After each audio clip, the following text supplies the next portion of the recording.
మానవ కళ్యాణమునకు మూఢాచార నిర్మూలనకు ఈ పీఠం ద్వారా విశేషముగా కృషి చేస్తూ ప్రపంచ ప్రఖ్యాతిగాంచున్నారు.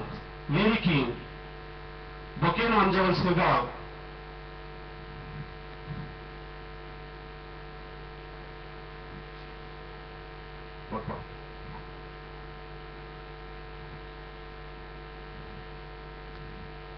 బౌద్ధ మత ప్రతినిధిగా కాకినాడ వాస్తవ్యం బౌద్ధ ఆధ్యాత్మిక ప్రవీణ ఉపాసక శ్రీ పి నరసింహమూర్తి గారు వీరిని వేదిక మీదకు సాధారణంగా ఆహ్వానిస్తున్నాం.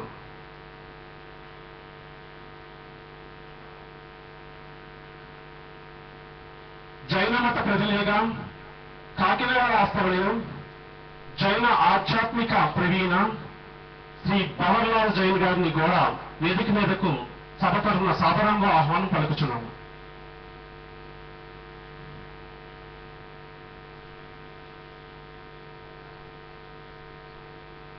ఇస్లాం మత ప్రతినిధిగా కాకినాడ వాస్తవ్యంలో ప్రముఖ న్యాయవాది సయ్యద్ సాలార్ గారిని వేదిక మీదకు సాధారణంగా పలుకుచున్నాం.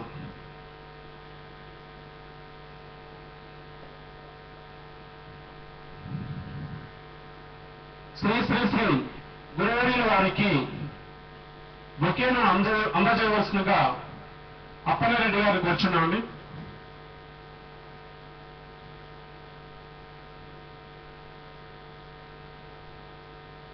ఇప్పుడు ఇస్లాం మత ప్రతినిధిగా విచ్చేసిన సయ్యద్ సాలార్ గారికి బొకేను అందజేయవలసిందిగా చంద్రావతి గారు హైదరాబాద్ వారిని మీరు కూర్చున్నామండి.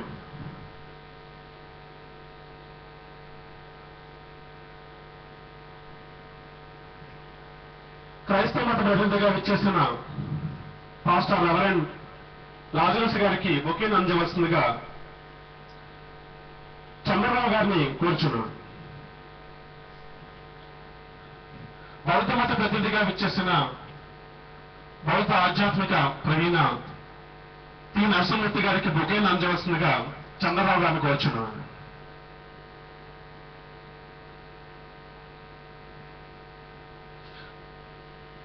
జైన మత ప్రతినిధిగా విచ్చేసిన ఆధ్యాత్మిక ప్రవీణ శ్రీ భవర్లాల్ జైన్ గారికి బొకేతో సత్కరించవలసిందిగా గొర్ల ఆదినారాయణ గారిని కోరుచున్నాను.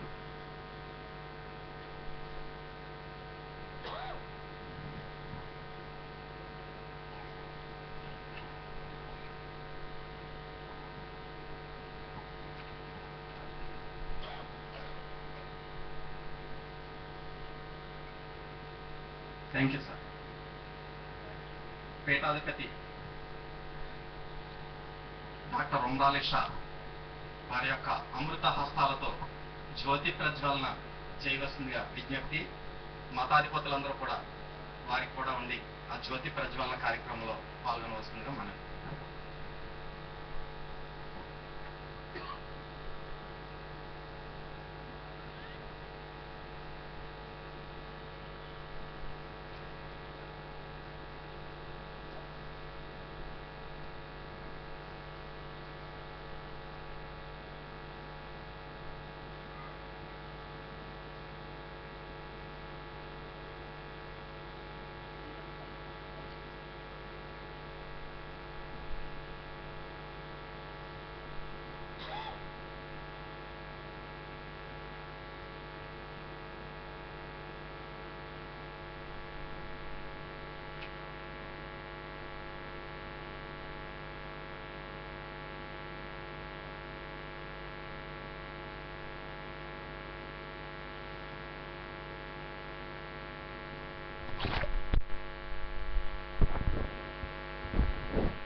ప్రార్థన.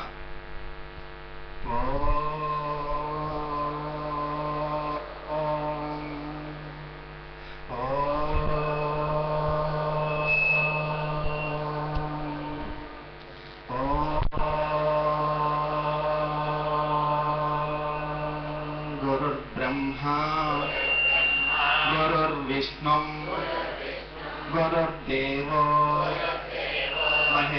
మహేశ్వరః గురు సాక్షాత్ పరబ్రహ్మ తస్మై శ్రీ సద్గురువే నమః. ఓం ఈశ్వర, నీవు అనంతుడవు, అనుపమానుడవు, ఆకాశము వలె నిండి గాలి వలె వ్యాపించి భూమి వలె చరాచర కొత్తకోటిని మోయిచున్నాడవు. సూర్యుని వలె జగజ్జాలములను వెలిగించుచున్నాడవు. నీకంటే ఘనులు గాని, పూజ్యులు గాని, పవిత్రులు గాని ఎవరునూ లేరు. ఓ స్వామి, నీ మహిమ, నీ శక్తి, నీ వైశాల్యము, నీ లోతు, నీ సర్వజ్ఞత్వము తెలిసిన వారెవ్వరునూ లేరు. నీవు సృష్టి స్థితి లయములకు మూలమై జ్ఞాన అజ్ఞానములు కలిమిలేములు ధనాధికములు బంధమోక్షములకు అతీతమైన నీ నిజ తేజము ఎల్ల మానవ జీవకోటికిని ఆధారభూతమై ప్రకాశించుచున్నది. ఓ స్వామి, నిన్ను నమ్మిన వారు నశించరు, నిన్ను ధ్యానించు వారికి దుఃఖములు లేవు, నిన్ను మనస్సులో నుంచి వారికి భయము లేదు. మేము పామరులము, దీనులము, నీవే దిక్కని నమ్మి ఉన్న భక్తులము. మా భారము కరుణ దారిని వలె నీపై వేసుకుని మమ్ము మాయ యందునో పాపముల యందునో హింసల యందునో పోనీయక నీ తత్ప్రతిపాదకమైన మహావిశ్వమునందు సర్వదా నిలిపి నీ దయను సర్వశేక్షణమున మమ్ము పునరుద్ధరించి మా కష్టములను తీర్చి మా అజ్ఞానమనే చీకటిని తొలగించి మా పొరపాట్లు మన్నించి మమ్ము అన్ని విధాలా కాపాడి సంరక్షింపుము తండ్రి. నీవు కరుణాళుడవు, దయాళుడవు, దీన రక్షకుడవు, దేవాది దేవుడవు, సచ్చిదానంద స్వరూపుడవు, ఈశ్వరుడవు. నీకు మా నమస్సులగునుగాక. నమస్తే నమస్తే నమస్తే నమః. ఓం శాంతి శాంతి శాంతి.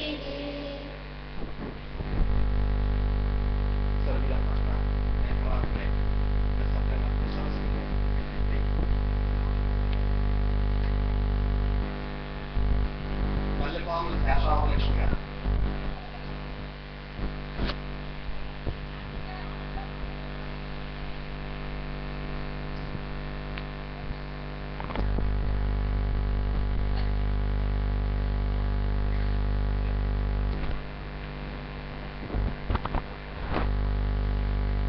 వినుపించే పెక్కు భవిష్యదర్థములో నానా ప్రపంచ విజ్ఞాన గరిమా అగపచ్చే పెక్కు మహత్యంబులాధ్యాత్మ విద్య ప్రభావంబు వెలయునట్లు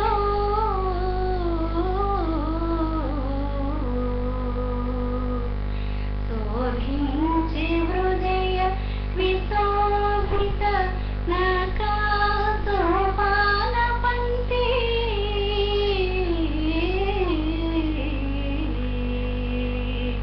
సాధించి వివిధ కళాగామములలోని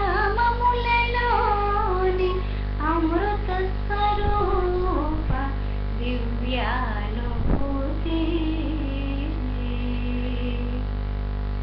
అట్టి మహనీయమూర్తి అట్టి మహనీయమూర్తి మహామహుండు యోగ విజ్ఞాన శక్తి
శ్రీ శ్రీ విశ్వ విజ్ఞాన విద్య ఆధ్యాత్మిక పీఠం చతుర్థ పీఠాధిపతి కహెన్ షావలి సద్గురువర్యులకు ప్రస్తుత పీఠాధిపతి డాక్టర్ ఉండాలి స్వామికి సాష్టాంగ నమస్కారములు సమర్పించుకుంటూ వేదికను అలంకరించినటువంటి మత పెద్దలకు, వేదిక మీద ఉన్నటువంటి పెద్దలకు, శ్రీ విశ్వ విజ్ఞాన విద్య ఆధ్యాత్మిక పీఠం సభా సభ్యులకు 50 మందికి కూడా స్వాగతం పలుకుతూ,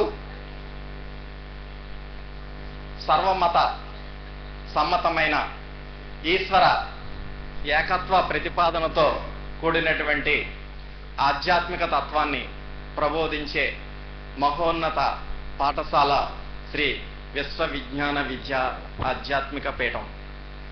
540 సంవత్సరాల సుదీర్ఘ చరిత్ర కలిగినటువంటి శ్రీ విశ్వ విజ్ఞాన విద్య ఆధ్యాత్మిక పీఠం యొక్క ప్రధాన ధ్యేయం ఏమిటి అంటే, సర్వమత సమ్మతమైనటువంటి ఆధ్యాత్మిక తత్వాన్ని ప్రబోధిస్తూ మానవత్వమే ఈశ్వరత్వము అని ప్రబోధించి జీవాత్మ పరమాత్మ స్వరూపంగా పరిణామం చెందే మహోన్నతమైనటువంటి మహామంత్రాన్ని ఉపదేశించి ఆ యొక్క సభ్యుణ్ణి సమాజంలో ఆదర్శప్రాయుడిగా తీర్చిదిద్దడమే కాకుండా భౌతికంగా ఈ యొక్క సమాజంలో జీవించి ఉన్నంతకాలం భుక్తికి లోటు లేకుండానూ మనశ్శాంతిగా తృప్తిగా జీవించేటటువంటి విధానంలోనూ, అదే తుదిశ్వాస విడిచేటటువంటి సమయంలో జీవాత్మ పరమాత్మ స్వరూపంలో లీనమయ్యేటటువంటి విధంగానూ తీర్చిదిద్దేవారే సద్గురువర్యులు, ఈ పీఠాధిపతులు.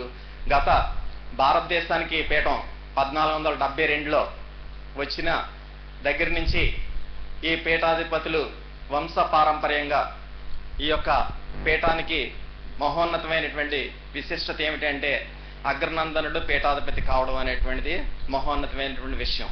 ఆ విధంగా ఈ పీఠాన్ని ఈ యనమండుగురు పీఠాధిపతులు పీఠాన్ని అధిష్ఠించారు. ప్రస్తుతం 9వ పీఠాధిపతి గారు డాక్టర్ ఉండాలి స్వామి యొక్క నేతృత్వంలో 1989వ సంవత్సరం నుంచి ఈ పీఠాన్ని అవిశ్రాంతంగా నడిపిస్తున్నటువంటి మహానుభావులు. ఈ పీఠంలో మహామంత్రం పొందినటువంటి వారిని సభ్యులు అని ఉద్బోధిస్తారు. సద్గురువు ఆ సభ్యుల్ని మహోన్నతమైనటువంటి మార్గంలో నడిపిస్తూ ఇటు భౌతికానికి లోటు లేకుండా అభౌతికానికి లోటు లేకుండా తీర్చిదిద్దేటటువంటి మహానుభావులు మన సద్గురువర్యులు. అటువంటి మహోన్నతమైనటువంటి పీఠానికి, శతాబ్దాల చరిత్ర కలిగినటువంటి పీఠానికి వంశపారంపర్యంగా అగ్రనందనుడు పీఠాధిపతిగా ఢిల్లీన 1472లో భారతదేశానికి ఢిల్లీకి ఈ పీఠం వచ్చిన తర్వాత కొంతకాలం ఈ పీఠాధిపతులు ఢిల్లీలో ఉన్నారు. తర్వాత హైదరాబాద్ తానిషా గారి కాలంలో హైదరాబాద్ రావడం జరిగింది.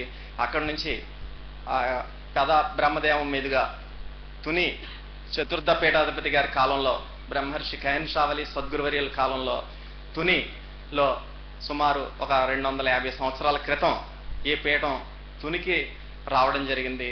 తునిలో చతుర్థ పీఠాధిపతి గారు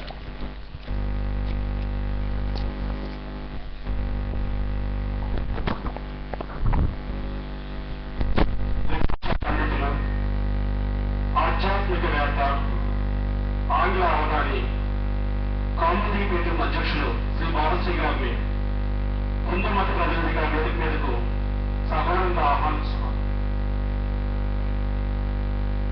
శ్రీ బాబుశ్రీ గారికి పుష్పగుచ్చంతో సత్కరించవలసిందిగా శ్రీ కోసలి హేమల్ గారిని కోరుచున్నాం.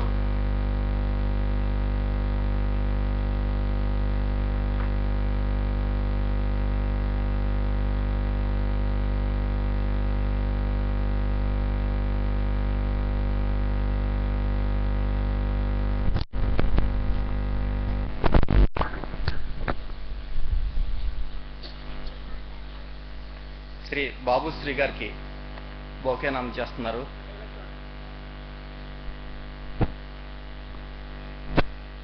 Thank you sir.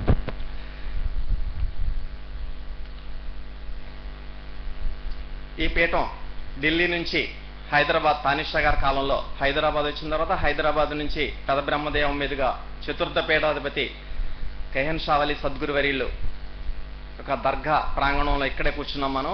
వారి యొక్క కాలంలో ఈ పీఠం ఇక్కడ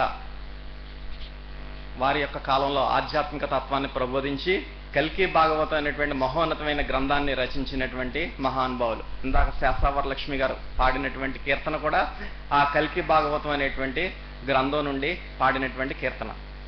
వారి యొక్క పెద్ద కుమారుడు మొహద్దీన్ బాద్షా గారు, బ్రహ్మర్షి మొహద్దీన్ బాద్షా గారి కాలంలో ఈ పీఠాధిపతులు పిఠాపురానికి స్థిర నివాసం చేసుకుని పిఠాపురంలో ఈ పీఠాన్ని స్థాపించడం జరిగింది 5వ పీఠాధిపతి గారి కాలంలో. తర్వాత వారి యొక్క పెద్ద కుమారుడు కవిశేఖర డాక్టర్ ఉండాలి షా 6వ పీఠాధిపతి గారు. వారిని గురించి తెలియనటువంటి వారు ఎవరు ఉండరు. వారు పార్లమెంటు మెంబర్గా అప్పుడు బ్రిటిష్ వారి కాలంలో సెంట్రల్ ఎమ్మెల్యే అనేవారు. వారి యొక్క కాలంలో పార్లమెంట్ మెంబర్గా అటు గాంధీ గారితో పాటు ఇటు స్వాతంత్రోద్యమంలోనూ ఇటు ఆధ్యాత్మిక పీఠంలో ఆధ్యాత్మిక తత్వం చెప్పేటటువంటి మహానుభావులుగాను 50కి పైగా గ్రంథాలు రచించినటువంటి మహానుభావులుగాను ఎన్నో నవలలు రచించి స్త్రీ చైతన్యం కోసం పాటుపడినటువంటి మహానుభావులు. స్త్రీ అభివృద్ధి చెందినట్లయితే సమాజంలో గృహంలో అన్నీ కూడా అభివృద్ధి సాధించడం జరుగుతుంది, గృహంలో ఉన్నటువంటి వారందరూ కూడా అభివృద్ధిలోకి రావడం జరుగుతుందని ఆ యొక్క స్త్రీ యొక్క అభివృద్ధి కోసం ఎన్నో గ్రంథాలు రచించినటువంటి మహానుభావులు కవిశేఖర డాక్టర్ ఉండాలి షా గారు 6వ పీఠాధిపతి గారు. వారి యొక్క కుమారుడు బ్రహ్మర్షి అవతారి శ్రీ హుస్సేన్ షా సద్గురువర్యులు. అవతారి హుస్సేన్ షా సద్గురువర్యులు షాతత్వము అనేటువంటి మహోత్కృష్టమైనటువంటి గ్రంథం, అభౌతికమైనటువంటి వాక్ సందేశం, ఈశ్వర రసస్వరూప వాక్ సందేశాన్ని ఆ యొక్క షాతత్వంలో మనందరికీ కూడా అందించడం జరిగింది.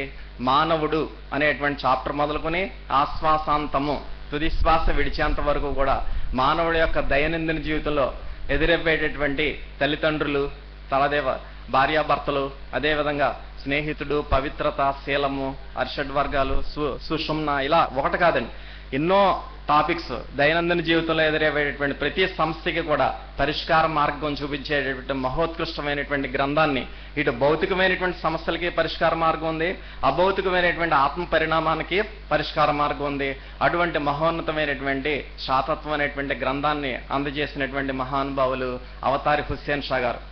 వారి యొక్క కుమారుడు మొహద్దీన్ బాద్షా సద్గురువర్యులు.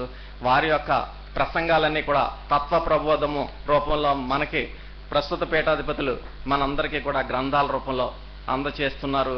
మీ అందరికీ కూడా తెలిసినటువంటి విషయమే. వారు అనేక జిల్లాల్లో ఈ పీఠం యొక్క తత్వాన్ని వ్యాప్తి చేయడానికి అవిశ్రాంతంగా శ్రమించినటువంటి మహానుభావులు మొహద్దీన్ బాద్షా గారు.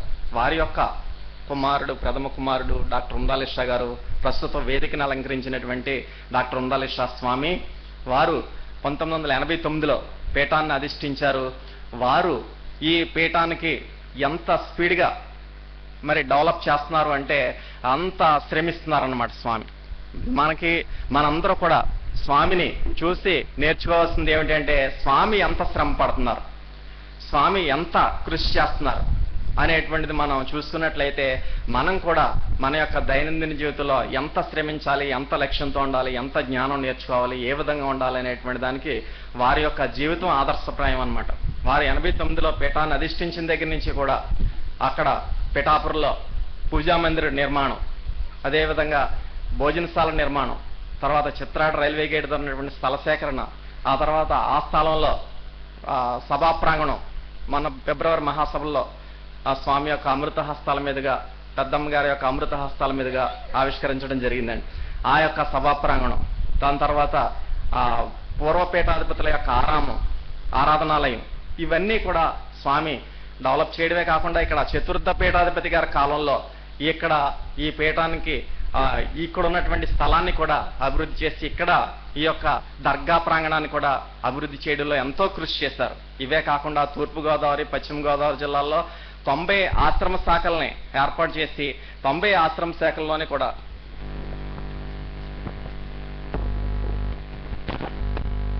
క్రైస్తవ మత ప్రతినిధిగా కాకినాడ వాస్తవులు పాస్టర్ రెవరెండ్ పిఎన్ లాజరస్ గారిని వేదిక మీదకు సగౌరవంగా ఆహ్వానిస్తున్నారు.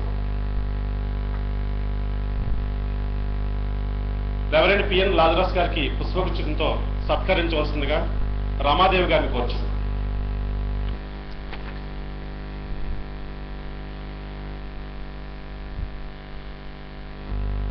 ప్రకాష్ గారు.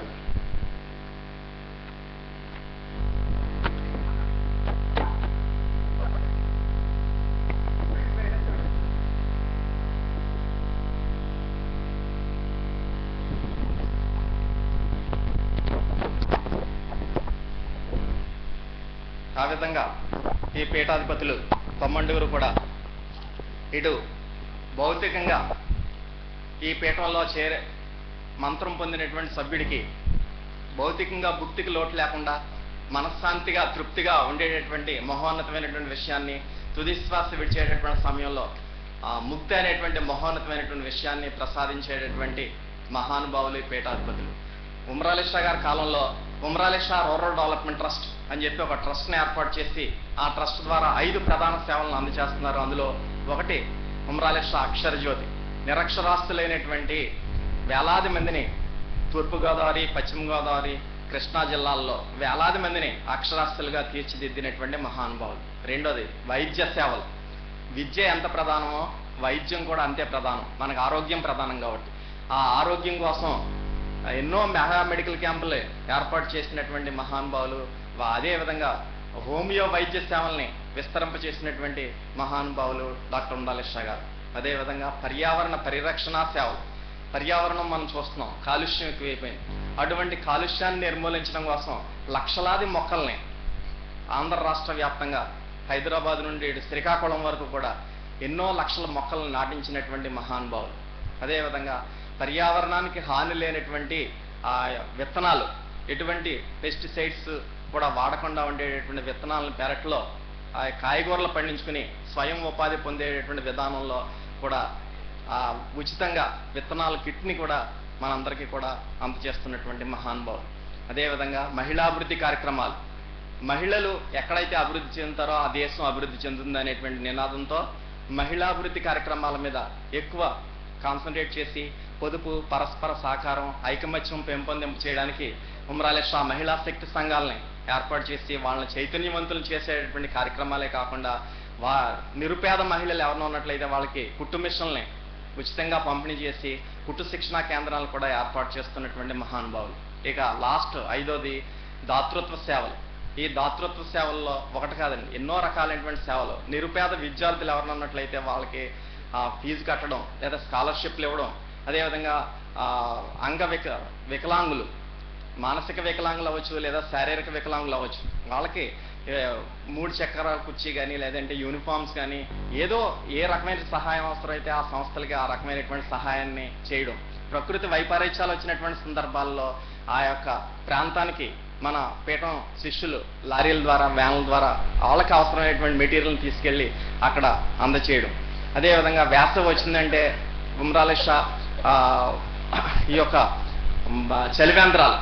చలివేంద్రాలని స్థాపించి అక్కడ వారికి ఉచితంగా మజ్జిగ పంపిణీ చేసే సౌకర్యం, మంచినీళ్లు పంపిణీ చేసే సౌకర్యం కూడా ఏర్పాటు చేస్తున్నారు. ఈ విధంగా Umarali Shah rural development trust ద్వారా 5 ప్రధాన సేవలను అందిస్తున్నటువంటి మహానుభావులు మత సామరస్యత కోసం, దేశ సమగ్రత కోసం. ఇంచేదంటే భారతదేశం భిన్నత్వంలో ఏకత్వానికి ప్రతీక కాబట్టి మత సామరస్య సదస్సులను కూడా ఆంధ్ర రాష్ట్ర వ్యాప్తంగా నిర్వహిస్తున్నారు. ఆ మత సామరస్య సదస్సుల్లో భాగంగానే నేడు తునిలో ఈ యొక్క మత సామరస్య సదస్సుకి వేదిక మీద అనేక మంది మత ప్రముఖుల్ని ఇక్కడికి మనం ఆహ్వానించుకున్నాం. వారు ఎన్నో ఈశ్వర రహస్యాలను మనకు తెలియచేస్తారు. ఈ యొక్క పీఠం చరిత్రను చెప్పేటటువంటి అవకాశం ఇచ్చిన పీఠాధిపతులకి హృదయపూర్వకంగా నమస్కరించుకుంటూ మీ అందరి వద్ద సెలవు.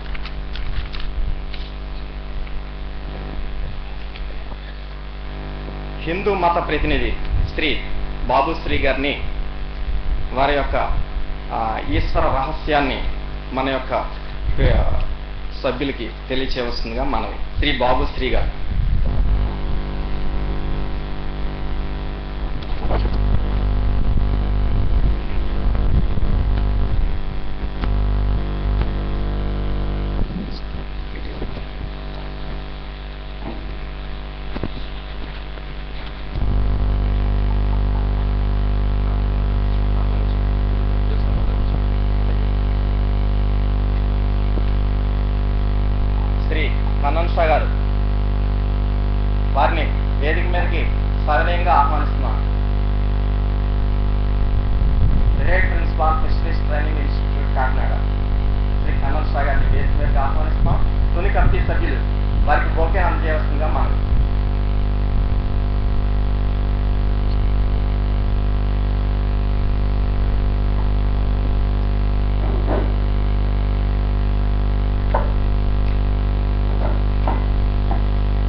అశేష భక్త శ్రేణీయ నమో నమః. శ్రీ విశ్వవిజ్ఞాన విద్యాధ్యాత్మిక పీఠం 15వ వార్షికోత్సవంలో హైందవ ధర్మానికి, ధర్మనిష్టకు ప్రతినిధిగా నన్ను స్వామివారు ఆదేశించడం నా పూర్వజన్మ సుకృతంగా భావిస్తూ హైందవ ధర్మాన్ని గురించి, భగవంతుని యొక్క సత్సంకల్పాన్ని గురించి మీ అందరి అనుమతితో 2 విషయాలు మీ ముందు ఉంచబోతున్నా. హైందవ ధర్మానికి వేదము ప్రమాణం. ఆ వేదములో 3 కాండలు ఉన్నట్లుగా చెప్పబడుతూ ఉంటాయి. జ్ఞానకాండ, ఉపాసనాకాండ, భక్తికాండ. ఈ భక్తికాండ అన్నది భగవంతుని ఎడల భక్తి ప్రపత్తులు కలిగి ఉండడాన్ని ఆరాధ్యంగా వివరించే కాండ. అది సద్గురువర్యుల శుశ్రూషలో మీ అందరూ ఆ భక్తి తాత్పర్యాన్ని అనుభవిస్తున్నవారు. ఇక వేదంలో 2వ కాండ జ్ఞానకాండ. అది సద్గురువర్యుల యొక్క ప్రవచనాల యొక్క వినడం ద్వారా మీలో ఉన్నటువంటి అజ్ఞాన తిమిరాన్ని నశింపచేసుకొని జ్ఞాన ప్రతిష్ఠ చేసుకోగలుగుతున్నారు. అది వేద ప్రోక్తమైన 2వ కాండ. 3వది ఉపాసనాకాండ. ఉపాసనాకాండ విషయంలో ఒక మంత్రాన్ని అనుష్ఠించి తదనుగుణంగా దైవారాధన చేయడం. ఈ ప్రక్రియలో సద్గురువర్యులు మీకు ప్రబోధించేటువంటి మంత్రోపదేశం ద్వారా మీరు ఉపాసనా కార్యక్రమాన్ని చేపట్టి తరించగలుగుతున్నారు. అంటే వేద ప్రోక్తమైన 3 కాండలు విశ్వవిజ్ఞాన విద్యాధ్యాత్మిక పీఠం యొక్క 3 శ్వాసలుగా విరాజిల్లుతున్నాయి. మతం అన్నది మనిషి యొక్క మనుగడను క్రమబద్ధమనరించడానికే తప్ప వ్యవస్థకు అవస్థలు తేవడం అన్నది దాని సంకల్పం కాదు. అది ఏ మతం అయినా, ఆదిశంకరులు కావచ్చు, ప్రభువారు కావచ్చు, మహమ్మద్ వారు కావచ్చు, బుద్ధ భగవానులు కావచ్చు, మహావీరుడు కావచ్చు, ఎవరైనా మానవుడి యొక్క మనుగడను తీర్చిదిద్ది అవినీతికరమైన చర్య నుండి ధర్మ ప్రపత్తిని కలిగింపజేయడము మతం యొక్క ఉద్దేశం. ఇందాక తమకు మనవి చేసినట్లు వేద ప్రోక్తమైన కాండలు అన్నింటికీ ఓంకారం అన్నది ప్రథమం. ఈ ఓంకార ధ్వనిలో 3 ధాతువులు కలిగి ఉన్నట్లుగా పండితులు చెబుతూ ఉంటారు. అకార, ఓకార, మకారం. ఈ అకారం అన్నది అజ శబ్దమునకు సంకేతం. అజ అంటే బ్రహ్మతత్వం. ఉకారం అన్నది ఉపేంద్ర శబ్దానికి సంకేతం. ఉపేంద్ర అన్నది విష్ణుతత్వానికి చిహ్నం. మకారం అన్నది మహేశ్వర ప్రతిపత్తికి సంకేతం. అంటే అకార, ఉకార, మకారాల కలయికగా ఉన్న ఓంకారంలో బ్రహ్మ, విష్ణు, మహేశ్వర తత్వాలు నిండి నిబిడీకృతమై ఉన్నట్లు పండితులు చెబుతూ ఉంటారు. దీన్ని సాంఘిక జీవనానికి మనం వర్తింపజేసుకుంటే ఆ అకార, ఉకార, మకారాల ఓంకారము ప్రతి మానవునిలోనూ ఇమిడి ఉంటుంది. అకారం అన్నది బ్రహ్మతత్వము. అంటే మానవునిలో సృజనాత్మక శక్తి ఉంటుంది. అదే బ్రహ్మతత్వం, సృష్టించేటువంటి శక్తి. ఉకారం అన్నది విష్ణుతత్వ స్వరూపం, అంటే సృష్టించిన దానిని స్థిరీకరించి నిలుపుకునే శక్తి. ఇక మకారం అన్నది మహేశ్వర తత్వము, లయకారకము అన్నారు, నశింపచేసే. దేనిని నశింపచేయాలి అంటే జీవన గమనంలో 3 అకారాలను నశింపచేయాలి. 3 అకారములు అంటే అన్యాయము, అధర్మము, అవినీతి. ఈ మూడింటిని 3 అకారములు అంటారు పండితులు. వీటిని నశింపచేసేది మహేశ్వర శక్తి. అందువలన అకార ఉకార మకారాలుగా చెప్పబడే ఓంకార తత్వము మానవునిలో కూడా ఉంటూ మనుగడ యొక్క విధానాన్ని స్పష్టీకరిస్తూ నీతివంతమైన జీవితాన్ని గడపడానికి దోహదం చేస్తుంది. ఇది వేదప్రోక్తంగా హైందవ ధర్మంలో వివరించినటువంటి సంక్షిప్త రహస్యం.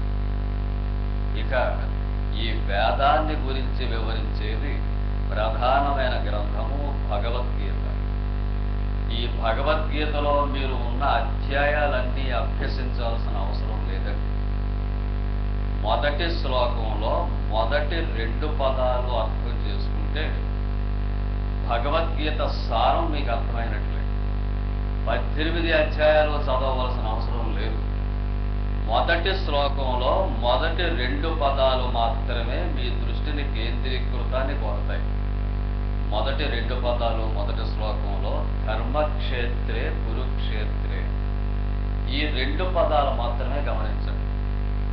ఈ 2 పదాలని కాస్త తారుమారు చేస్తే భగవద్గీత సారాంశం మొత్తం జీవితంలో కనిపిస్తుంది. ధర్మక్షేత్రే కురుక్షేత్రే 2 పదాలని తారుమారు చేస్తే క్షేత్రే క్షేత్రే కురు ధర్మ. జీవితంలో ఇది తప్ప ఇంక ఏమీ లేదండి. క్షేత్రే క్షేత్రేకి అర్థము ఎందెందు నీవు సంచరిస్తే, అంటే ఏ ఏ క్షేత్రములందు నీవు సంచరిస్తే. క్షేత్రానికి దేహము అని ఒక అర్థము, ప్రదేశము అని ఒక అర్థం. అంటే ఏ ఏ ప్రదేశాల్లో మీరు సంచరించినా, లేక ఏ ఏ దేహాలను మనం పుచ్చుకున్నా, అంటే ఉపాధి ఏ రకంగా ఉన్నా, కురు ధర్మ, కురు చేయుము ధర్మము. నీవు ఎక్కడ ఉండినా నీ ధర్మాన్ని నీవు ఆచరించు. ఇది దీనిలోని అంతరార్థం. మొత్తం భగవద్గీత 18 అధ్యాయాల సారాంశం ఈ 2 పదాల్లో ఉంటుంది. ఇక్కడ ఒక చిన్న ఉదాహరణగా భగవద్గీత యొక్క విశేషం తమందరికీ తెలుసున్నదే. శ్రీకృష్ణ పరమాత్మ అర్జునుడిని రథంలో పెట్టుకొని కురుక్షేత్ర యుద్ధానికి వస్తున్న దృశ్యాన్ని ఒకసారి మీరు మననం చేసుకుంటే, శ్రీకృష్ణ పరమాత్మ ఎడమ చేతిలో గుర్రం తాలూకు కళ్యాలు ఉంటాయి, కుడి చేతిలో గుర్రాన్ని అదిలించే కొరడా ఉంటుంది. చాలా జాగ్రత్తగా మనం విశ్లేషించుకున్నట్లయితే తత్వం తెలుస్తుందండి, భగవత్ తత్వం. ఎడమ చేతిలో ఉన్నటువంటి కళ్యాలు గుర్రాలను ముందుకు నడిపిస్తాయి. గుర్రాలు మనసుకు ప్రతీక. మనసును నడిపించడం అంటే కర్మ చెయ్యండి అని చెప్పడం. ఇది కర్మయోగం. ఈ గుర్రాలు ఎటుబడితే అటు పోకుండా కుడి చేతిలో ఉన్న కొరడాతో అదిలించి సరైన మార్గం వైపునకు తిరుగుతాడు పరమాత్మ. అంటే ఈ కొరడ కర్మను సరైన మార్గంలోనికి తిరుపుతుంది. అంటే చేతిలో కుడి చేతిలో ఉన్న కొరడ జ్ఞాన మార్గానికి సంకేతం. ఎడమ చేతిలో ఉన్నది కర్మ మార్గము, కుడి చేతిలో ఉన్నది జ్ఞాన మార్గము.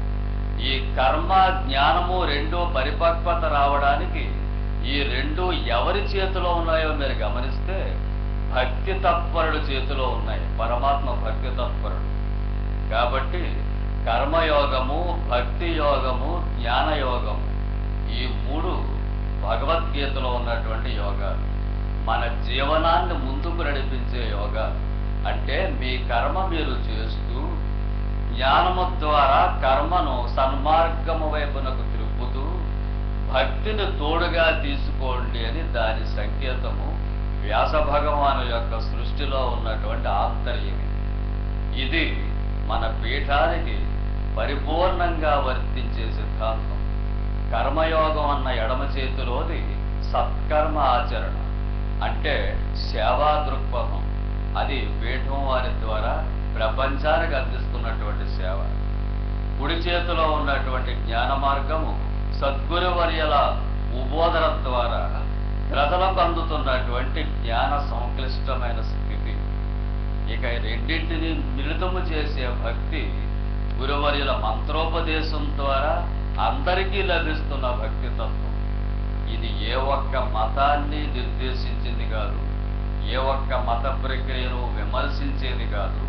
విశ్వ కళ్యాణం కోసం, మానవాళి మనుగడ కోసం హైందవ ధర్మంలో విరాజిల్లేటువంటి తత్వ చింతన సద్గురువర్యుల యొక్క ఆదేశంతో మీ ముందు ఉంచేటువంటి అదృష్టాన్ని నోచుకున్న నాకు ఇటువంటి భగవత్ సంకల్పం కలిగించినందుకు సద్గురువర్యుల పాదపద్మాలకు, విశేష పురుషులుగా ఆసీనులైన పెద్దలందరికీ, అశేష భక్త కోటికి శిరస్సు వంచి పాదాభివందనం